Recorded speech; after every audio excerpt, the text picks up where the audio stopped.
News आ रही है। रूस और चीन से तनातनी के बीच अमेरिका ने अपना रक्षा बजट बढ़ा दिया है। उसने इस बार 69 लाख करोड़ का रक्षा बजट पेश किया, जो पिछली बार की तुलना में करीब 13% अधिक है। अमेरिका के रक्षा मंत्री ने साफ कर दिया कि बजट बढ़ाने का मकसद समंदर में अमेरिका की ताकत बढ़ाना है।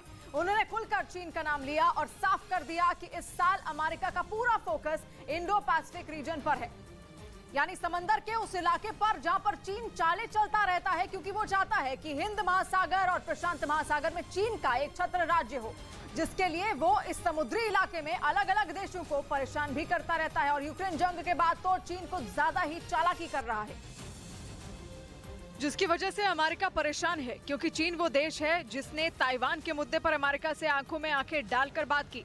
ताइवान पर कब्जे के लिए वो जंग भी लड़ सकता है और इसी वजह से अमेरिका मजबूर हो गया, क्योंकि चीन ने अपनी नौसेना को संख्या के मामले में अव्वल बना लिया है। पिछले कुछ सालों में उसने इतने खतरनाक हथियार बना लिए जिनके आगे दुश्मन का टिकना मुश्किल है, और यही बात अमेरिका को परेशान करने लगी। अमेरिका में रक्षा मामलों के जानकारों के एक नए दावे ने तो मानो बम ही फोड़ दिया, क्योंकि उन्होंने ये दावा किया कि चीन को हराने के लिए अमेरिका को 300 बॉम्बर की जरूरत है, जिनमें 225 विमान B-21, बाकी B-1S और B-52S हैं। ये लड़ाकू विमान स्टेल्थ तकनीक से लैस होते हैं और दुश्मन को चकमा देने में माहिर होते हैं। लेकिन 2023 में अमेरिका के पास 141 बॉम्बर ही थे, जिनमें B-21, B-1S और B-52S शामिल हैं, यानी कि चीन को हराने के लिए जरूरी लड़ाकू विमानों से आधे। रक्षा विशेषज्ञों के इसी दावे के बीच अमेरिका ने अपना बजट बढ़ाकर 69 लाख करोड़ कर दिया है।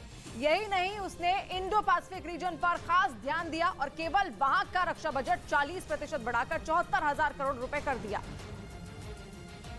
जिसका मतलब ये हुआ कि अमेरिका समंदर के इस इलाके में अपनी ताकत बढ़ाएगा। अमेरिकी रक्षा मंत्री ने तो खुलकर कहा कि इंडो पैसिफिक रीजन में अमेरिका ज्यादा से ज्यादा युद्धाभ्यास करेगा, जिसमें वो अपने दोस्त देशों का साथ लेगा, यानी अमेरिका जंग लड़ने के मूड में आ चुका है। कुछ दिन पहले साउथ चाइना सी में उसका युद्धपोत घुस गया था, जिसके बाद चीन ने खूब हाय तौबा मचाई थी। लेकिन अमेरिका ने साफ कर दिया था कि वो अंतर्राष्ट्रीय कानून के तहत बेधड़क होकर साउथ चाइना सी में घुसेगा, क्योंकि वो इलाका चीन का नहीं है, जबकि चीन साउथ चाइना सी को अपना हिस्सा बताकर किसी भी देश के जहाज को वहां आने से रोकता है। वो अलग बात है कि अमेरिका उसकी बात नहीं मानता, क्योंकि उसने रूटीन एक्सरसाइज बताकर साउथ चाइना सी में अपना USS मिलियस नाम का जंगी जहाज भेज दिया था, जिसके बाद चीन खूब चीखा चिल्लाया, लेकिन उसने वहां अपना सैन्य अभियान जारी रखा। साउथ चाइना सी प्रशांत महासागर का पश्चिमी हिस्सा है, जो दक्षिण और पूर्व में चीन की सीमा से लगता है। इसके अलावा साउथ चाइना सी के किनारे पर Taiwan, Philippines, Malaysia, Brunei, Indonesia, Singapore और वियतनाम भी बसे हैं, यानी प्रशांत महासागर के एक हिस्से पर चीन और अमेरिका में ठनी हुई है। और इसी बीच अमेरिका ने अपना रक्षा बजट बढ़ाकर ऐसा बम फोड़ा कि चीन के कान खड़े हो जाएं, क्योंकि अमेरिका ने खुलकर कहा कि उसका फोकस इंडो पैसिफिक रीजन पर है। इधर मध्य प्रदेश के छतरपुर में एक पुजारी की समाधि लेने का मामला सामने आया। 60 साल के पुजारी नारायण दास ने मंदिर परिसर में ही 48 घंटे तक समाधि लेने का फैसला किया, और इसके लिए 6 फीट गहरा गड्ढा खोदकर समाधि स्थल भी तैयार कर लिया गया। हैरानी की बात है कि गड्ढे के भीतर पुजारी ने समाधि ले ली थी और ऊपर से लोगों ने लकड़ी और मिट्टी डालकर गड्ढे को ढक भी दिया।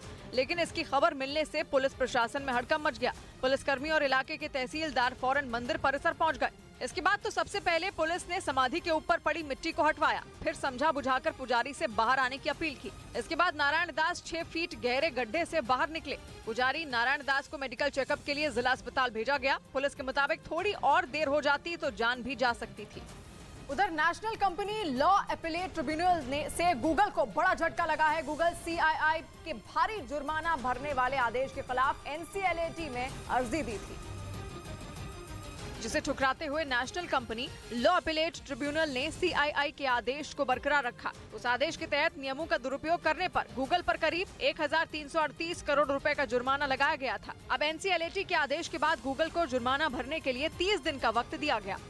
इस बीच अफगानिस्तान की राजधानी काबुल भूकंप के झटकों से कांप गई। वहां पर रिक्टर स्केल पर भूकंप की तीव्रता 4.3 मापी गई, जिससे वहां के लोग दहशत में आ गए। भूकंप का केंद्र काबुल से 85 किलोमीटर पूर्व में रहा। वहां भूकंप की तीव्रता 4.3 मापी गई। हालांकि इस भूकंप से वहां किसी तरह का कोई नुकसान नहीं हुआ। इससे पहले 22 मार्च को अफगानिस्तान में 6.8 तीव्रता का भूकंप आया था। इधर उमेश पाल अपहरण मामले में सजा मिलने के बाद गैंगस्टर अतीक अहमद को पुलिस की कड़ी सुरक्षा में प्रयागराज से गुजरात के साबरमती जेल पहुंचा दिया गया। 2006 के उमेश पाल अपहरण मामले में अतीक अहमद समेत 3 दोषियों को कोर्ट ने उम्र कैद की सजा सुनाई है, जिसके बाद अतीक अहमद को फिर गुजरात की साबरमती जेल पहुंचा दिया गया, क्योंकि 27 मार्च को उमेश पाल अपहरण मामले की सुनवाई के लिए उसे इसी जेल से प्रयागराज लाया गया था और फिर कोर्ट के फैसले के बाद उसे एक बार फिर साबरमती जेल में बंद कर दिया गया। प्रयागराज से करीब 1300 किलोमीटर दूर साबरमती जेल लाने के लिए पुलिस को करीब 12 घंटे का सफर तय करना पड़ा। यूपी एसटीएफ की एक टीम प्रयागराज से 28 मार्च की रात 8:35 पर उसे लेकर गुजरात के साबरमती जेल के लिए रवाना हुई और प्रयागराज से निकलने के बाद चित्रकूट होते हुए रात करीब 12:30 बजे पुलिस का काफिला बांदा पहुंचा। पर एक बार फिर से आगे बढ़ते हुए जैसे ही बांदा को क्रॉस करते हैं ये काफिला रुकता है। थोड़ी देर रुकने के बाद एक बार फिर कड़ी सुरक्षा के बीच पुलिस का काफिला अतीक को लेकर गुजरात के लिए निकल गया और रात के अंधेरे में भी पुलिस की गाड़ियां तेजी से आगे बढ़ती रहीं। अतीक अहमद को जिस वैन में रखा गया था उसके आगे और पीछे पुलिस की कई गाड़ियां चल रही थी और बांदा से निकलने के बाद करीब 2 घंटे का सफर तय कर रात करीब 2:15 बजे यूपी एसटीएफ की टीम अतीक को लेकर जालौन पहुंच गई। इसके बाद बुंदेलखंड एक्सप्रेसवे से उतरकर पुलिस का काफिला झांसी की ओर बढ़ने लगा। सुबह 5:40 पर पुलिस अतीक को लेकर मध्य प्रदेश के शिवपुरी पहुंची। प्रयागराज से जो काफिला है पुलिस का वो इस वक्त पहुंच चुका है मध्य प्रदेश के शिवपुरी जिले के रामनगर टोल पर। प्रयागराज से निकलने के बाद न्यूज 18 की टीम लगातार पुलिस के काफिले के साथ आगे बढ़ती रही। यूपी के मध्य प्रदेश की सीमा में दाखिल होने के बाद पुलिस का काफिला एक बार भी नहीं रुका और अतीक अहमद को लेकर तेजी से पुलिस की गाड़ियां साबरमती जेल की तरफ बढ़ती रही। सुबह करीब 6:15 बजे पुलिस का काफिला राजस्थान की सीमा में दाखिल हुआ, जहां 12 जिले के एक पेट्रोल पंप पर गाड़ियों में तेल भरवाने के लिए पुलिस की टीम को रुकना पड़ा। उस दौरान पुलिस के कई हथियारबंद जवान अतीक की वैन को घेरकर खड़े रहे। और जब राजस्थान की सीमा में प्रवेश किया तो पहली बार काफिला रुका और वो भी डीजल डलवाने के लिए। थोड़ी देर के लिए अतीक को भी वहां उतारा गया। हालांकि वैन में चढ़ने के दौरान मीडिया ने अतीक अहमद को घेर लिया, लेकिन उसने मीडिया के किसी भी सवाल का जवाब नहीं दिया। इसके बाद एक बार फिर अतीक को लेकर पुलिस की टीम साबरमती जेल के लिए निकल गई और फिर सुबह 9:30 बजे के करीब अतीक को लेकर पुलिस का काफिला राजस्थान के कोटा शहर में दाखिल हुआ। वहां के अनंतपुरा थाने में पहले से ही पुलिस की टीम के रुकने और उनके खाने पीने का इंतजाम किया गया था, जहां अतीक के साथ यूपी एसटीएफ की टीम 1 घंटे तक रुकी रही। थोड़ी देर तक तो पुलिस ने अतीक को वैन में ही रखा। इस दौरान उसके वैन के आसपास कई जवान तैनात रहे। वक्त कोटा के नया ये अनंतपुरा थाना है जहां पर उसको इस वक्त लाया गया। बाद में अतीक को वैन से उतारकर थाने के अंदर ले जाया गया, जहां उसने टॉयलेट जाने की बात कही, जिसके बाद उसे वॉशरूम ले जाया गया, जहां उसे कुंडी लगाने की इजाजत नहीं दी गई। कुंडी मत लगाना भैया, कुंडी मत लगाना। इसके बाद करीब 11 बजे पुलिस का काफिला वहां से निकला और शाम 5 बजे गुजरात की सीमा में दाखिल हो गया।